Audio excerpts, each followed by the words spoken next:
Well, the U.S. theme park operator SeaWorld says it will no longer breed killer whales in captivity. The Florida-based company has suffered low ticket sales after a series of bad publicity over its alleged treatment of the captive marine animals. Now, the park currently has 29 killer whales under its care. And for more on this, I'm joined by Jeff Kerr from the People for the Ethical Treatment of Animals organization, better known as PETA. Jeff, thanks so much for joining us. You must see this as a victory, huh? My pleasure. Well, PETA's campaigned hard, and today is a very good first step. But SeaWorld needs to take the next step and immediately start funding the creation of coastal sanctuaries where the orcas, dolphins, beluga whales, and other animals can be released from their concrete tank prisons and have some semblance of a natural life. And what about beyond just marine animals? How are you hoping this move by SeaWorld will impact the treatment of others in captivity, including at zoos? Well, kind people around the world realize that keeping orcas, these complex apex predators in the ocean, confined to concrete tanks is just cruel and needs to stop. The same with other cetaceans.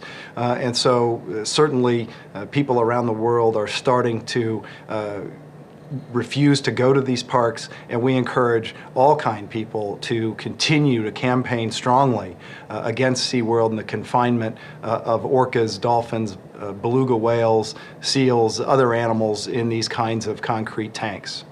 Okay, well, why don't you bring us back to why the public started to change its mind about SeaWorld and when it stopped being so fun to see captive whales and dolphins perform tricks for an audience?